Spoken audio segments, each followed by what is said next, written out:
La primera participación correrá a cargo del maestro Jorge Gabriel Jiménez. Él es abogado y educador, director de COLAB en la Universidad Francisco Marroquín en Guatemala y también es cofundador del despacho jurídico Nexus Legal. El maestro Jiménez es egresado de la Universidad Francisco Marroquín, cuenta con un máster en Derecho, Ciencia y Tecnología por la Universidad de Stanford, en donde trabajó como fellow de tiempo completo del Legal Design Lab. Como director de COLAB, el maestro Jiménez Varillas busca apoyar la educación experiencial, combinando teoría y práctica interdisciplinaria. Maestro Jorge, adelante, tiene el uso de la voz hasta por 20 minutos. Muchas gracias, Juan, y muchas gracias a Pablo y a Laura Márquez por la invitación a este evento y además a los organizadores. La verdad es que es un tema de los que me apasiona y agradezco pues la invitación. Voy a compartirles pantalla de mi presentación. Como muchas de las cosas que les diré hoy son experiencias, conocimientos que adquirí mientras fui fellow en el Legal Design Lab en la Universidad de Stanford, que mezcla el diseño, el derecho y la tecnología para crear un mejor sistema legal. Tuve además como que actualmente trabajo en el COLAB, que es una escuela nueva en la Universidad Francisco Marroquín, inspirada en la D-School, que trata de resolver problemas sociales de forma interdisciplinaria, en donde los estudiantes utilicen los conceptos de derecho, de economía y de lo que van estudiando en sus carreras de una forma innovadora. Y bueno, uno de los temas que hemos estado trabajando es cómo podemos hacer que el sistema de justicia funcione mejor para la gente. Es un tema, es impresionante cómo habemos tantos abogados, pero para el ciudadano común o el ciudadano de a pie es aún sumamente difícil acceder a los tribunales. Y en la presentación de hoy les hablaré cómo el diseño legal puede ayudarnos para hacer mucho más accesible para las personas el acceso a la justicia, cómo se ve el diseño legal en la práctica y qué pueden hacer las cortes. Me comentaba Laura que algunos de los que hoy nos acompañan trabajan en las cortes o les interesa trabajar en resolver este problema. Y pues primero les hablaré de los errores más comunes al tratar de innovar en el sistema legal. Estos son algunos de los errores que identificamos en el Legal Design Lab, que usualmente, ya sea en organizaciones, en los bufetes o en las cortes, sucedía mucho. El primer error es que creamos cosas que creemos que la gente va a utilizar, pero que realmente no utiliza. El segundo error es que nos encanta planificar y organizar eventos de innovación sin tener un impacto. Y tercero, que llegamos a conclusiones rápidas e invertimos en la primera idea prometedora. Y es aquí en donde el diseño puede ser útil. Les confieso que cuando me decían design thinking, siempre pensaba, bueno, el diseño no es solamente para que las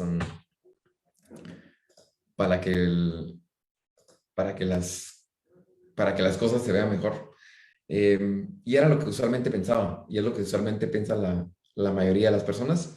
Sin embargo, a mí me gusta mucho esta gráfica, porque ilustra muy bien que el diseño, si bien es cierto, nos puede ayudar a comunicar la información efectivamente, también está incluido en la mayoría de cosas que día a día utilizamos. Nos sirve para diseñar productos, como nuestro celular, por ejemplo, y a crear herramientas para las tareas de las personas. Nos ayuda a crear mejores servicios para organizar las interacciones del usuario, para mejorar la experiencia. Y les diría que al final de cuentas las cortes dan un servicio a la ciudadanía.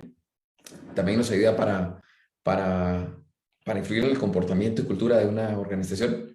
Y por último, que es uno de los temas que más me encanta y apasiona, es cómo el diseño puede servirnos para estructurar las reglas, procesos, jerarquías e incluso crear mejores leyes. Entonces, ¿qué diferencias el diseño en la profesión legal? Basándonos en estos errores que yo les comentaba al inicio, con el primer error, que creamos cosas que creemos que la gente va a utilizar, pero que realmente no utiliza, pues cambiamos la óptica de nuestro trabajo.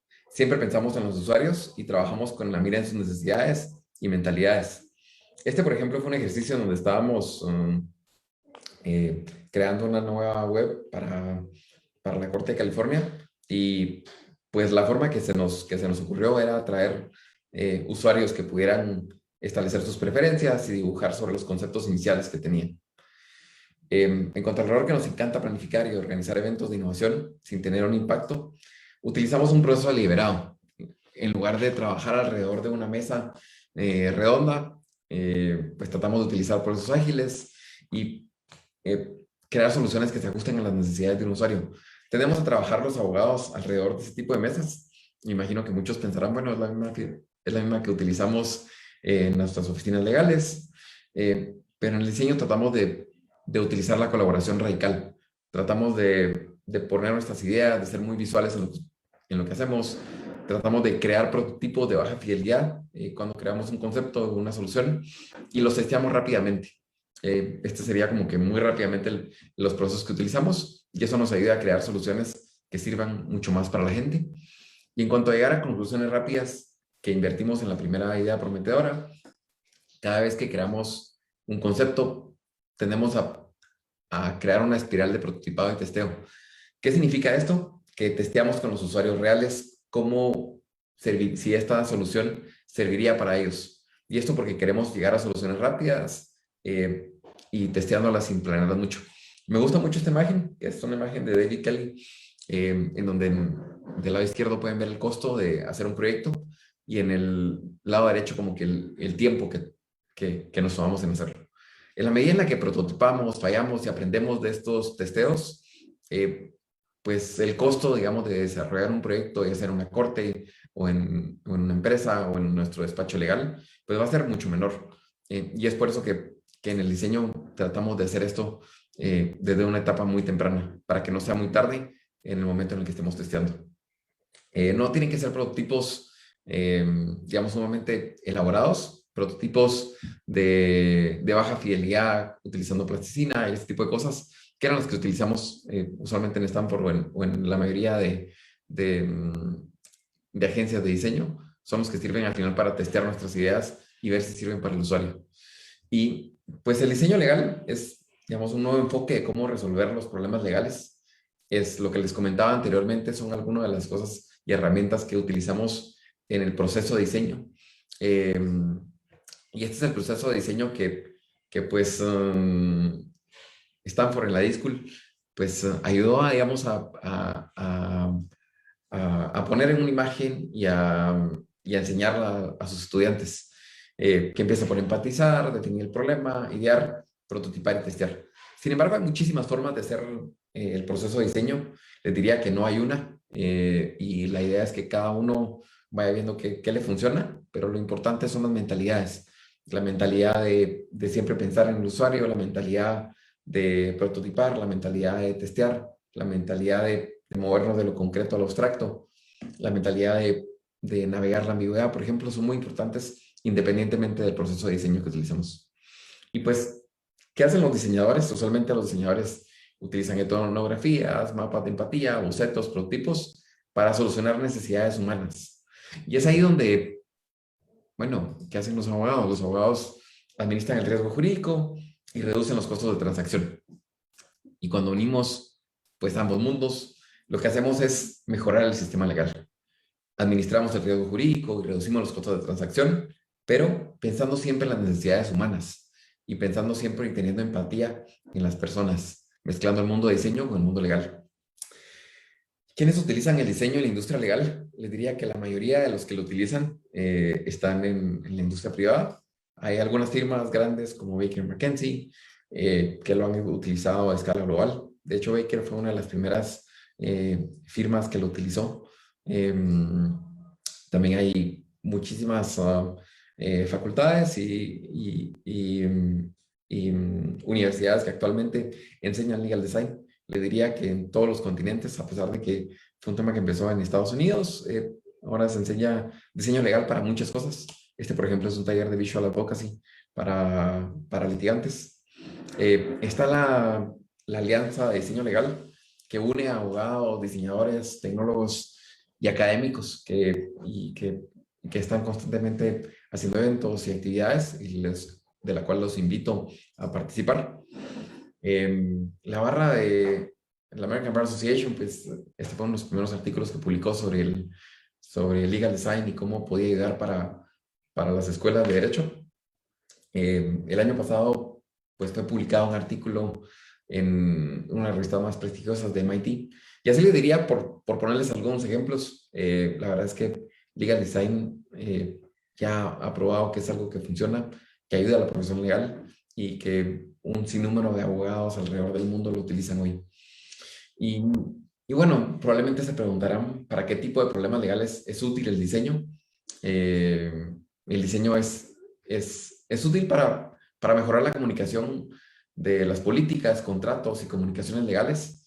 Hay toda una rama que tiene que ver con, bueno, cómo podemos hacer los contratos mucho más amigables para los usuarios, pero de la misma forma podemos hacer mucho más amigables, por ejemplo, las sentencias, para que las personas que las leen no tengan que acudir a un abogado para poder entenderlas. Nos sirve además para utilizar nuevas tecnologías para casos reales que estén centradas en los usuarios, para diseñar nuevos procesos y servicios legales. He visto a muchas firmas de abogados y de empresas que están utilizando estos procesos de diseño para diseñar nuevos procesos legales. Y por último, para ser más estratégicos y para tomar decisiones o crear políticas públicas. Les voy a dar algunos ejemplos de esto. Este es un ejemplo, digamos, de cómo podemos mejorar la forma en la cual creamos contratos. Pues hay algunas aplicaciones que han ido creciendo a cómo pues nos pueden ayudar a crear de una forma mucho más fácil los contratos utilizando inteligencia artificial o utilizando también el diseño para que podamos entender de una mejor forma cómo hacerlo. También a navegar el sistema de justicia. Este, por ejemplo, fue uno de los prototipos que creó uno de nuestros estudiantes en Stanford, que la idea era, bueno, como alguien que tiene que acudir a la corte por primera vez, qué es lo que tiene que llevar, qué es lo que tiene que hacer, qué es lo que espera. Nos ayuda también a entrenar mejores abogados para elegir de su profesión legal y les diría, una de las mayores razones por las cuales las facultades de Derecho alrededor del mundo lo están utilizando. Y no solamente por los conceptos que nos da, sino por las mentalidades que les comentaba. Mentalidades como la de prototipar, como la de ser mucho más visuales. A los abogados nos encanta hablar y nos encanta hablar de soluciones, pero pocas veces logramos aterrizarlas en prototipos reales, que sean fáciles para la gente. Nos sirve para utilizar tecnologías emergentes como blockchain, para diseñar, por ejemplo, el sistema de management del sistema de contratos de una empresa. Este, por ejemplo, era el backend que para una empresa grande como Cisco, cómo funcionaría para su departamento legal utilizar el blockchain. Y también nos sirve para crear políticas públicas. Este es uno de los ejemplos en los que trabajé y los que más me apasionaba es cómo utilizar el diseño para regular la profesión legal, para tener mucho más acceso a la justicia. Publicamos este paper que se llama el Regulatory Sandbox para la industria legal y que posteriormente, utilizando algunos de los conceptos que salieron aquí, se utilizó para, por ejemplo, establecer la primera sandbox regulatorio en el estado de Utah, y que sé que ahorita algunas de otros estados alrededor de Estados Unidos lo están utilizando, como por ejemplo California. Y bueno, les he hablado mucho de diseño legal, pero poco. Les quisiera contar una historia concreta de cómo en las cortes se ha utilizado. Pues este es un ejemplo de un ejercicio que corrimos en la Corte de California, utilizando metodologías de diseño para crear para saber cuáles prototipos servirían para hacer mucho más accesible a los ciudadanos de California el acceso a las cortes. Pues lo que hicimos fue ir a las cortes. Fue un ejercicio en donde íbamos a la corte todas las semanas durante varios meses, en donde lo que hacíamos era obtener retroalimentación de las personas que acceden a la corte, que están yendo día a día, para probar algunas de nuestras hipótesis. Y bueno, lo primero que hacíamos era obtener el consentimiento de las personas que iban. Reclutábamos a gente que estaba en la fila para, por ejemplo, acudir a alguna audiencia, y les preguntábamos, ¿tienen 20 minutos? Podemos testear algunas de las ideas que tenemos. Y previo había, digamos, un conocimiento de los problemas de la corte. Antes nos habíamos acercado a la corte y habíamos visto, bueno, estos son algunos de los problemas que tienen, pero la única forma de saberlos y conocerlos y de poder tener empatía era ir a hablar con las personas, ir a hablar con los usuarios. y obtener consentimiento de ellos para que ellos nos dijeran esto funcionaría o esto no funcionaría. Teníamos un espacio que la Corte de California amablemente nos prestó, en donde, pues aquí estamos con Margaret Hagan, que es la directora del Legal Design Lab, donde obteníamos consentimiento de las personas y testeábamos con los usuarios algunas de nuestras hipótesis. Poníamos a hacerlos, por ejemplo, si tuvieran $100,000 o $50,000, en dónde les gustaría obtener, por ejemplo, recursos legales o información de cómo acceder a las cortes. Y pues ellos nos decían, bueno, me gustaría, por ejemplo, que estuviera en las escuelas o en una web o en algunos de los sitios en los que ya asistían ellos para acercar mucho más las cortes. Y bueno, este es un ejemplo, digamos, de lo que hacíamos en California. De la misma forma lo corrimos cuando la Corte de California nos dijo, bueno, ¿saben qué? Tenemos un problema que en California hay muchísimas personas que hablan distintos idiomas y queremos ver si utilizar Google Translate funciona. Y corrimos el experimento. Pasamos utilizando muchas tablets y nos utilizamos Google Translate y nos dimos cuenta en el proceso de muchas cosas. Uno era que las personas, que si bien es cierto, Google Translate funciona muy bien del español al inglés o del inglés al español, pues no es lo mismo cuando estamos utilizándolo del mandarín al español, que hay una comunidad importante que habla mandarín en California. Nos dábamos cuenta que era extraño para las personas utilizar este tipo de servicios y no tener esa barrera de comunicación con las personas que trabajan en la corte. Y nos dimos cuenta también que algunas soluciones no tecnológicas eran probablemente más efectivas que esta. Por ejemplo, simplemente tener los formularios en distintos idiomas podía ser algo muy útil. Y bueno, ¿cómo podemos hacer esto en América Latina? Pues hay varios ejemplos. Sé de algunos de los que nos acompañan hoy, como Santiago, Carla, Nicole, les contarán algunos de estos. En lo personal, lo que hice, un ejercicio que corrimos era, bueno, ¿cómo podemos utilizar estas clases en donde los estudiantes trabajan durante un semestre con la corte y desarrollan algunos prototipos que pueden ser utilizados? Lo corrimos en Colombia, de lo cual Santiago me imagino que les contará más para de laboratorio de diseño para la justicia, que corre en la Universidad de los Andes. Lo hicimos igual en la Universidad Francisco Marroquín. Y sé que hay otros esfuerzos, como por ejemplo este que corre José Torres en República Dominicana, que creó un laboratorio de innovación para la innovación en la justicia. Y como dice José, pues no es de hablar necesariamente de cosas súper sofisticadas, es simplemente en Latinoamérica de ponernos al día de qué están haciendo otras cortes. Si les puedo dar algunos consejos de qué pueden hacer las cortes en los últimos 2 minutos que me quedan, les diría que lo más importante es co-crear con el usuario, no asumir qué es lo que el usuario necesita. Pues sí, utilizar más tecnología, pero como les comentaba anteriormente, al final lo que quieren las personas son soluciones y es por eso que utilizamos el proceso de diseño para crear mejores soluciones tecnológicas. Y 3, pues utilizar los datos para preparar el camino para el uso de tecnologías emergentes. Cobrar con el usuario es, bueno, creo que tienen un potencial enorme con todas las personas que llegan todos los días a la corte. Simplemente antes de utilizar o de implementar algo, diría que traten de hacer esto, hablar con las personas, obtener retroalimentación de ellas. Esto sirve muchísimo para saber si algo funcionará o no. Y como les comentaba anteriormente, los usuarios quieren soluciones, no necesariamente tecnológicas. Y bueno, un ejemplo de cómo podrían utilizar la tecnología y los datos para diseñar mejores soluciones para el usuario. Fue este ejemplo.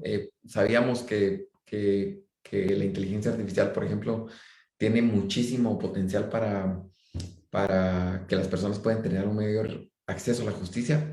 Sin embargo, para esto se necesita muchísima data y es lo que han utilizado algunos de los proyectos que aquí les muestro, como CleverHands, que es un proyecto que surgió en la Universidad de Stanford, JustFix, que funciona en Nueva York para las personas que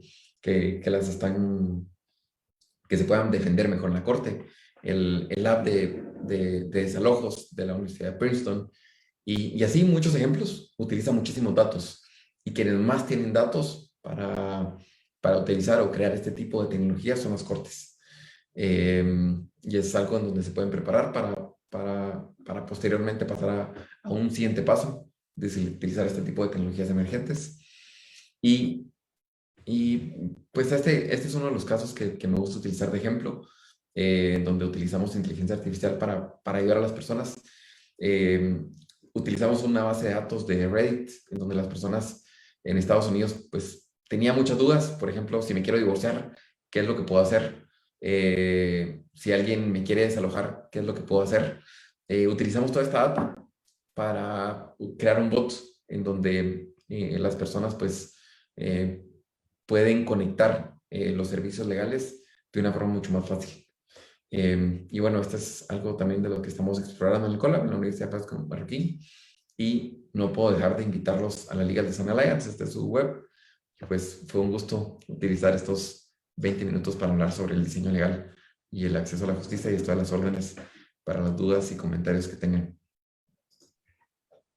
Muchísimas gracias, Jorge. Muy buena la presentación, un acercamiento a lo que es el diseño legal, el vínculo que ofrece el pensamiento de diseño y las ventajas que también ofrece esto, ¿no? Especialmente en el empoderamiento de los usuarios, como ya señalabas en tu presentación, es posible que con esto se pueda eliminar el hermetismo, ¿no? Del lenguaje jurídico a través de la innovación y la creatividad. Muchísimas gracias, Jorge. Quiero pasar a la sesión de preguntas y respuestas. Empezaría contigo, Jorge. Como directores y directoras de clínicas y de proyectos, ¿han observado interés en las y los alumnos de alguna carrera en especial? ¿Sus universidades, instituciones han tenido que realizar cambios estructurales para inculcar en las y los estudiantes y o profesionistas de derecho el diseño centrado en los usuarios? Hola Juan, les cuento la historia desde la Universidad Francisco Marroquín. Pues cuando lo hemos dado en algunas clases, pues usualmente son clases optativas de la Facultad de Derecho, entonces no hay tantos cambios que tengas que hacer. Sin embargo, sí hemos incorporado en un proyecto que se llamó Repensando la carrera de Derecho, todo un cambio en la forma en la que se enseña el derecho. Y uno de los ejes transversales es la interdisciplinaridad. Entonces, sí, ahí sí hay un cambio transversal en el que se espera que los estudiantes trabajen con estudiantes de otras unidades académicas. Y a nivel universitario, pues el COLAB, que es esta escuela que dirijo en la universidad, sí hubo un cambio en todos los pensum de todas las unidades académicas. Entonces, hoy, independientemente de si estudias medicina, ciencias políticas, derecho, pasas por una experiencia en este centro, que todas son enfocadas en problemas reales. Puede ser un tema de justicia, así como puede ser un tema de salud. Y lo resuelves utilizando metodologías innovadoras, utilizando los conocimientos que los estudiantes han aprendido en sus carreras y pues los principios de la libertad. Mucho de la visión emprendedora de la universidad que Nicole también estaba mencionando. Eh, y esos son los cambios que se han introducido. Te diría que en algunos estudiantes valoran la interdisciplinaridad, pero es un reto al mismo tiempo. Cuando tienes estudiantes, por ejemplo, de gastronomía, trabajando con estudiantes de ciencias políticas y derecho y de medicina al mismo momento, pues es algo que valoran conocer a estudiantes de otras unidades académicas, pero que es algo que la única forma que es un reto además, o sea, como que no es fácil y en pandemia es un mayor reto porque todos están a través de Zoom. Y te diría que sí es un cambio en donde la universidad dijo, bueno, la vida es interdisciplinaria y la única forma de lograr que nuestros estudiantes aprendan a resolver problemas sociales de una forma innovadora y con una mentalidad de emprendimiento es que efectivamente lo hagan. Y pues el paso fue un paso bastante radical y dijo, vamos por esto y todos los estudiantes que pasen por la universidad tienen que salir con una experiencia al menos de este tipo. Entonces, sé que en algunas otras universidades hay otro tipo de casos. Sé que, por ejemplo, en Stanford y en la D-School son clases optativas. Ahí son muy la cultura de opt-in. Y, y, bueno, no sé cómo será con Santiago en Uniandes o con Nicole en el ITAM. Muchas gracias, Jorge. La pregunta es la siguiente. En los intentos para rediseñar juzgados en tu país, ¿cómo ha sido el proceso de recopilación de datos para realizar los cambios necesarios? ¿Y cuáles han sido las principales dificultades a las que se han enfrentado? Bueno, para la recopilación de datos ha sido mucho de ir a las cortes, digamos, no ha sido un ejercicio sistemático. Y veía la gráfica que mostró Santiago y la verdad es que me muero de envidia por no tener una similar en Guatemala. Eh, pero, o sea, ha sido bastante rudimentaria. Te diría que no ha sido un esfuerzo de la corte, digamos, de preguntarle a todos sus usuarios cuáles son los problemas. Pero usualmente lo que hemos tenido son acercamientos más con juzgados o con cortes en lo individual. Entonces, por ejemplo, con la Corte Constitucional hemos tenido algún acercamiento para platicar sobre cuáles son sus retos y hemos empezado a trabajar con sus usuarios de preguntarles, bueno, cuáles son los retos para acceder a la justicia.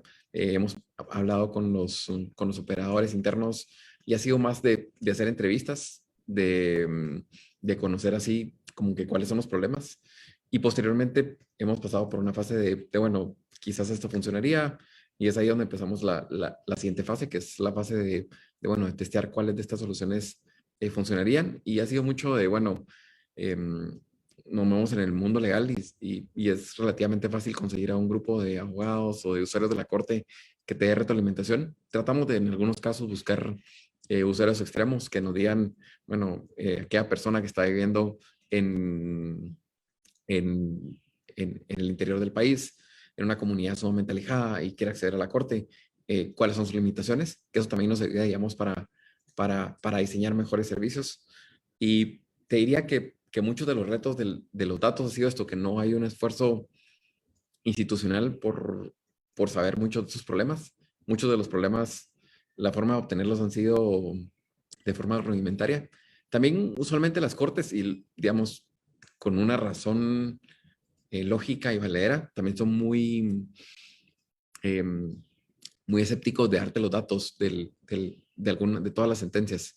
Eh, en muchas de las sentencias hay información sensible. Y bueno, pues no es lo mismo que la obtengas, digamos, del portal de la página, a que te den toda la información y que la puedas como utilizarla para crear un sistema, por ejemplo, de inteligencia artificial. Para crear este tipo de sistemas necesitas a la venia de la corte y parte, digamos, como que crean el proyecto. Y es por eso que antes de pasar a algo sofisticado, como decía Santiago, soy totalmente creyente que la gente quiere soluciones y en nuestros países especialmente quiere soluciones que no son necesariamente sofisticadas tecnológicamente. Eh, entonces, es mejor empezar por estas como, como soluciones relativamente más prácticas de llevar a la práctica y poco a poco, en la medida en la que vas convenciendo a los magistrados y a los eh, gerentes de las cortes, pues es así como ya primero te dan la puerta, de ahí te invitan a tomar un café y ahí posteriormente como que ya te invitan a hacer un proyecto en conjunto. Te digo que pasa mucho por, mm, por trabajar en conjunto y venderles el proyecto. Muchas veces no tienes que decirles que estás haciendo legal design. Te diría que simplemente con que les digas, mire, creo que nos deberíamos de poner al día con lo que está haciendo otras cortes de América Latina, y ahí le llevas un caso como el de Carla, que está haciendo cosas geniales, y bueno, te dicen, sí, deberíamos de hacer algo así. Eh, y esto es como que mi experiencia y aprendizaje en cuanto a los datos y la información que hemos recibido. Muchas gracias, Jorge.